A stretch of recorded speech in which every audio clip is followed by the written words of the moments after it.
Wagi ang ilang programa at personalidad ng GMA News TV at GMA7 sa Gawad Tanglaw at USTV Awards. Kabilang sa mga pinarangalan ang aming programang State of the Nation. May report si Lay Alvis. Magpapakilala sa Gawad Tanglaw. Humakot ng mga parangal ang GMA at GMA News TV sa ika-11 taon ng Gawad Tanglaw sa Calamba, Laguna. Sa taong ito, hinirang ang GMA Network bilang Station of the Year.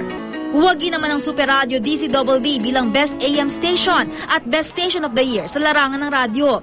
Ang State of the Nation with Jessica Soho na flagship newscast ng GMA News TV ang kinilala bilang Best News Program. Ito po ay inspirasyon para sa lahat ng bumubuo ng programa at ng GMA News na pagbutihin palalo. Ito pong State of the Nation ay bunga rin ng isang pangarap na makapaghatid ng isang programa na nagbibigay ng dekalidad na balita. Best Lifestyle Program naman ang Powerhouse. Habang ang Eyewitness kinilala bilang Best TV Documentary.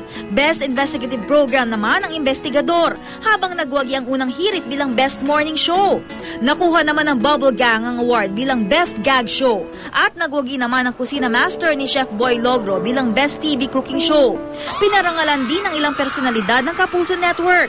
Kabilang diyan si Vicky Morales na pasok sa kanilang Hall of Fame matapos mahirang bilang Best TV News Anchor ng 5 beses. Gawad Tanglaw ng radyo naman si Eddie Ilarde.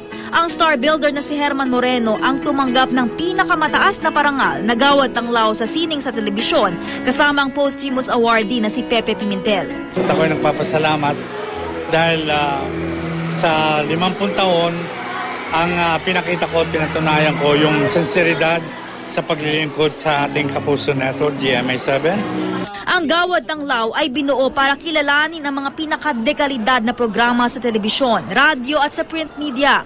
Dumaan sa masusing pagbusisi ang mga awardee sa panlasa ng mga bumubuo ng Gawad Tanglaw na kinabibilangan ng mga akademiko mula sa iba't ibang paaralan. Kinakailangan meron kang mission vision para sa magagandang panoorin na makapagbibigay ng aral, impormasyon at higit sa lahat, yung mga kabataan may matutunan. Muli namang kinilala ang ilang programa ng Kapuso Network sa 9th USTV Awards. Nagwagi bilang Student's Choice of Female News and Current Affairs host ang Vice President for News Programs at State of the Nation anchor na si Jessica Soho. At sa ika-6 na pagkakataon, iniuwi ng Kapuso Mo Jessica Soho ang parangal bilang Student's Choice of Magazine Program. Habang sa ika-7 namang pagkakataon, nakuha ng Eyewitness ang award bilang Student's Choice of Documentary Program. Binagyang parangal din ang ilang entertainment programs at personalities ng GMA.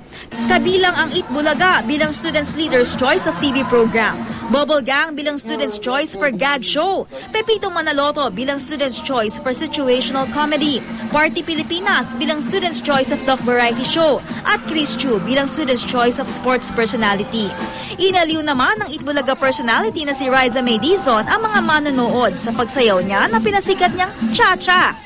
Lay Alvis, GMA News.